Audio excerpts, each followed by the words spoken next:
Hello! Isang magandang hapon mga kasari-sarites ko dyan. Eto na naman si Ate Tintin. Kahit walang benta, masaya pa rin ako.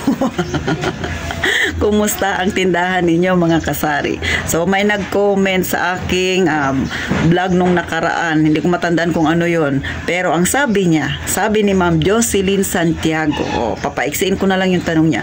Ang tindahan ba kayang bumuhay ng pamilya kung ikaw ay may 2 anak, tapos kayong mag-asawa, tapos dyan nyo pa kukunin lahat ng pambayad ninyo sa bills, pagkain ninyo at kung ano-ano pa? Kaya nga ba?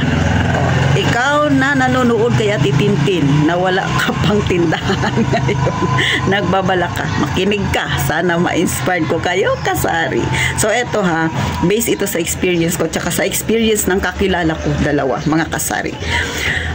Bata pa lang ako, kapitbahay ko na sila mga kasari. Ang babae na dating nagtatrabaho doon sa Xeroxan, kung magpapa-Xerox ka, doon siya nagtatrabaho.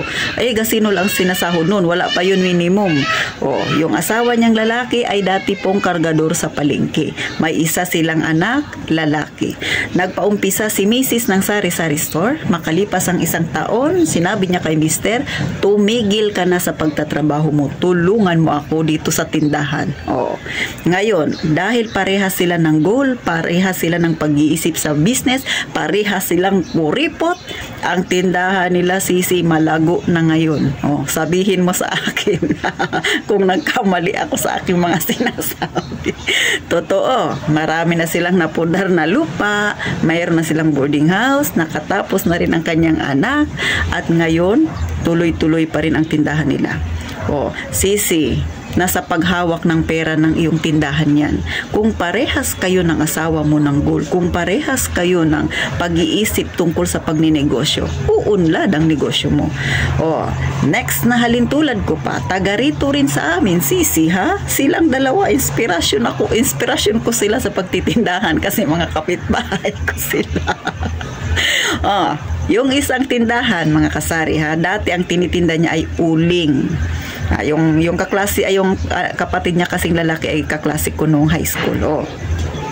Uling lang ang tinitinda nila noon, sa mga ilang sako lang, hanggang sa syempre hindi medyo mahal pa pagka sako-sako yung bibenta mo, nag-repack sila, naglagay ng kaunting paninda, mga suka na yan, tuyo na yan, kung ano-ano pa. Ngayon malago na ang kanilang tindahan. Ngayon hindi bababa sa 8,000 ang kanilang pinakamahina na benta. Mga kasari ha, nakasabay ko sila doon sa City Hall. Tinabihan nila akong 2. Mga kasari, sabi ko, nagkukwentuhan sila sa benta nila araw-araw. Sabi ko, nahiya ako sa inyo, te. Yung benta ko, kuwit lang sa inyo. Anong sagot nilang 2 sa akin? Tin, sa umpisa lang yan. Ganyan din ako nagsimula sa iyo. Maliit din ang tindahan ko. Huwag kang mag-alala. Sabi niya, kaunting pasensya. Darating ang panahon, lalago din yan. Diba? 2 sila, nagpayo sila sa akin. So, na-inspired talaga ako sa kanilang mga kasari kasi mga kapitbahay ko sila. Marami na silang napundar na ari-arian. Yung una kong kwento sa inyo mga kasari, isang anak tapos na ang pag-aaral niya. Yung pangalawang kwento ko sa inyo na mag-asawa rin sila, 4 ang anak niya, tapos na lahat mag-aaral. Saan ka pa? Ngayon sabihin mo sa akin, Ma'am Jocelyn Santiago, kung na-inspired kita. Sa 2 hinalimbawa ko na yan sa inyo sisi na pamilya na nagtindahan, isa lang ang napansin ko sa kanilang mag-asawa. Parehas silang mag-asawa ng mindset, di ba? Family A, family B, parehas sila ng mindset. Pangalawa, nagtutulungan silang mag-asawa. Di ba? Kung ano yung ikabubuti ng tindahan nila, doon sila. Ngayon malaki na ang tindahan nila, pero ang kanilang pamumuhay nananatiling pareho kung paano sila nag-umpisa noon. Anong ibig sabihin? Kahit na lumaki na ang kita nila, ganun pa rin sila. Kaya nakakaipon sila ng marami, ng malaki. Nakakaipon ng ari-arian, lupa. Mga alahas na yan mga kasari. Sa totoo lang, yung kapitbahay ko na yan, ha? Mahigit na 1 salop ang kanyang alahas. Di ba mga kasari? Pero hanggang ngayon ganun pa rin sila. Hindi sila nagbago, hindi sila naging maluho. O tandaan ninyo, lahat ng yan makakamtan ninyo kung ikaw ay mapagpasensya. O pasensya lang. O di ba mga kasari? Kaya ang pagtitindahan gaya ng sabi ko sa inyo, hindi yan doon sa payaman-yaman. Paunti-unti, pa isa-isang hakbang. Pero dapat masipag ka. Dapat marunong kang tumingin sa tindahan kung ano yung idadagdag mo. Sabi ko nga, pag nag-umpisa ka magtindahan, huwag mo munang bawasan.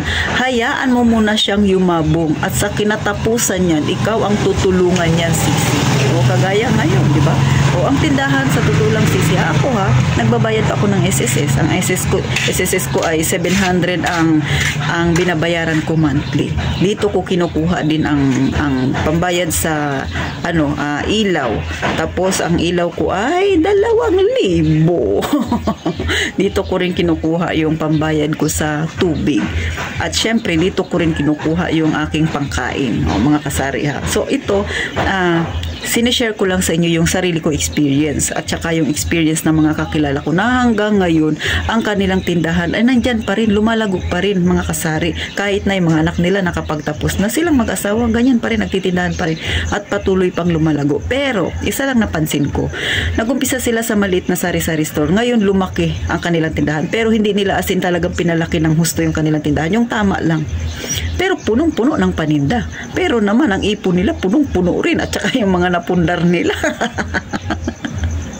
So sana mga kasari, lalo na kay Ma'am Jocelyn Santiago, sana nakapagbigay inspirasyon sa inyo. O ikaw sisi, hindi mo pa ba susubukan ng magtindahan? Sisi, go na! Tara na! Magchismisan tayo ukol sa tindahan ha? So paano, hanggang dito na lang. Sana wag mong kalimutang pindutin ang subscribe button at kung may gusto ka pang itanong kay Ate Tintin na baka makapag-motivate sa iyo at sa akin din at sa mga kasari nating nanonood ngayon, i-comment mo na dyan below mga kasari. So paano? Palaging sinasabi ni Ate Tintin, mag-iingat tayong lahat palagi mga kasari.